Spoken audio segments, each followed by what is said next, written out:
Bagi sebagian orang, sebuah tanggal hanya angka di kalender. Tetapi bagi sejarah, beberapa tanggal menyimpan sesuatu yang jauh lebih besar.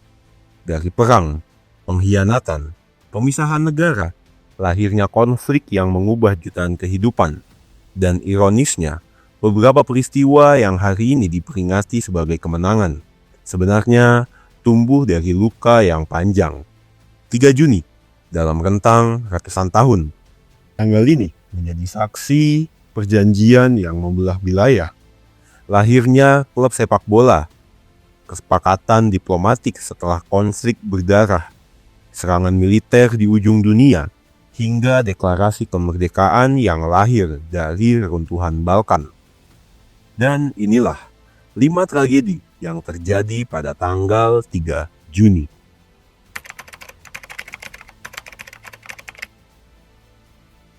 Abad ke-14, Eropa Utara bukanlah wilayah yang damai.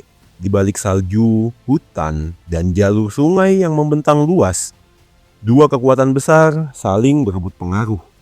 Di satu sisi, berdiri Republik Novgorod, pusat perdagangan kuat dari dunia Rus kuno. Di sisi lain, Kerajaan Norwegia, sebuah kerajaan Skandinavia yang terus mendorong ekspansinya ke wilayah timur. Persaingan mereka bukan sekedar soal wilayah. Jalur dagang, pengaruh politik, hingga kepentingan strategis menjadi sumber ketegangan yang berlangsung selama bertahun-tahun. Konflik kecil, perebutan wilayah perbatasan, dan persaingan kepentingan perlahan membuat hubungan kedua wilayah ini semakin rapuh. Lalu, pada 3 Juni 1326, kedua kekuatan itu memilih jalur diplomasi. Mereka menandatangani perjanjian Novgorod. Hasilnya bukan sekedar membagi dua wilayah saja, tetapi juga menentukan kemana upeti dari suku Sami dibayarkan, antara membayar kepada Kerajaan Norwegia atau Republik Novgorod.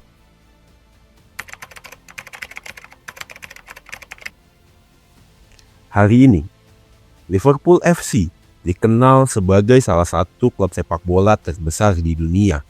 Trofi, rivalitas legendaris, dan jutaan pendukung menjadikan namanya bagian dari sejarah olahraga modern.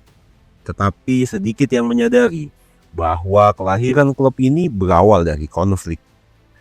Pada akhir abad ke-19, Stadion Anfield sebenarnya bukan rumah bagi Liverpool, melainkan rumah bagi rival sekotanya, Everton. Pemilik stadion, John Holding, memiliki hubungan yang semakin memburuk dengan pihak Everton. Perselisihan mengenai biaya sewa, pengelolaan, dan kepentingan internal perlahan berubah menjadi konflik terbuka. Ketegangan itu mencapai puncaknya ketika Everton memutuskan untuk meninggalkan Anfield, dan seketika stadion besar itu mendadak kosong. Bagi banyak orang, itu mungkin akhir dari sebuah era. Tetapi dari sinilah John Holding memulai awal yang baru. Dan pada 3 Juni 1892, lahirlah Liverpool Football Club.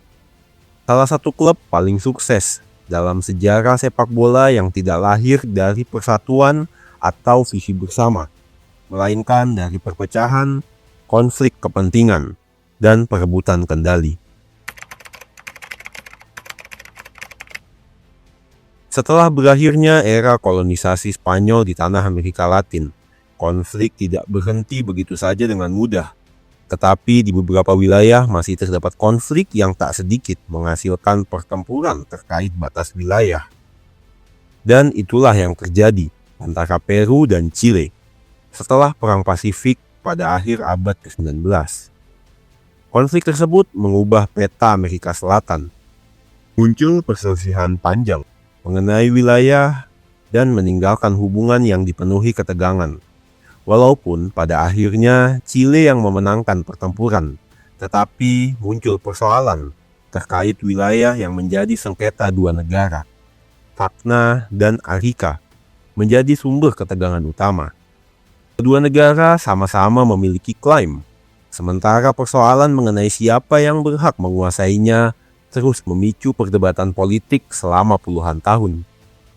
Hingga akhirnya, pada 3 Juni 1929, Peru dan Chile menandatangani Perjanjian 5.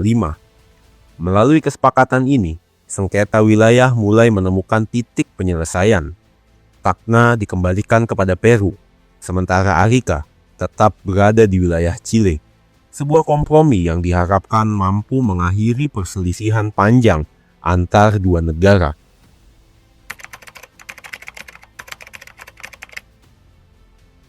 Tahun 1942, Perang Dunia Kedua sedang mencapai fase yang semakin brutal, terutama pada wilayah Pasifik. Dua kekuatan besar, yaitu Jepang dan Amerika Serikat, saling menyerang satu sama lain untuk menguasai wilayah Pasifik. Korbannya bukan hanya batas negara masing-masing, tetapi juga wilayah kepulauan yang ada di perairan Pasifik. Sebut saja Filipina, Kiribati, Guam, dan lain-lainnya.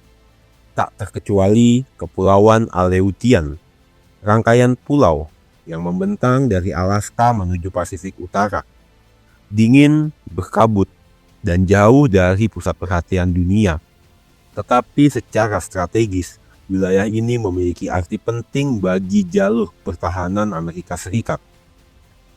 Pada 3 Juni 1942, Jepang memulai kampanye Kepulauan Aleutian dengan serangan udara terhadap wilayah Dutch Harbor di Alaska.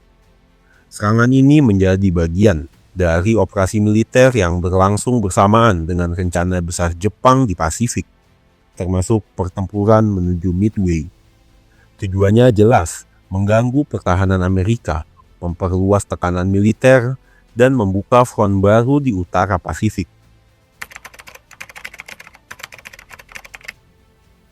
Selama beberapa dekade, Montenegro merupakan salah satu republik dalam Republik Federal Sosialis Yugoslavia. Namun, memasuki awal 1990-an, runtuhnya komunisme di Eropa Timur memicu gelombang nasionalisme dan krisis politik di dalam Yugoslavia. Satu persatu republik, seperti Slovenia, Kroasia, Bosnia, hingga Makedonia Utara memisahkan diri, disertai konflik bersenjata dan ketidakstabilan regional. Di tengah proses tersebut, Montenegro masih tetap mempertahankan hubungan politik dengan Serbia. Keduanya sepakat membentuk Republik Federal Yugoslavia. Kemudian di tahun 2003, direstrukturisasi menjadi Serbia dan Montenegro. Meski masih berada dalam satu negara, perbedaan pandangan politik mulai berkembang di Montenegro. Sebagian kelompok mendukung kelanjutan persatuan dengan Serbia, sementara sebagian lainnya mendorong gagasan negara Montenegro yang berdiri secara mandiri.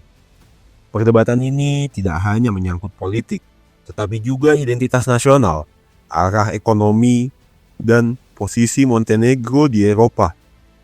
Ketegangan politik itu akhirnya mengarah pada pelaksanaan referendum kemerdekaan pada 21 Mei 2006. Pemungutan suara berlangsung ketat, dengan hasil yang tipis namun memenuhi ambang batas yang ditetapkan oleh Uni Eropa sebagai syarat dalam pemisahan negara. Dan berdasarkan hasil referendum tersebut, pada 3 Juni 2006, Parlemen Montenegro secara resmi mendeklarasikan kemerdekaannya. Dengan keputusan ini, Montenegro menjadi negara berdaulat baru, sekaligus menandai berakhirnya persatuan dengan Serbia.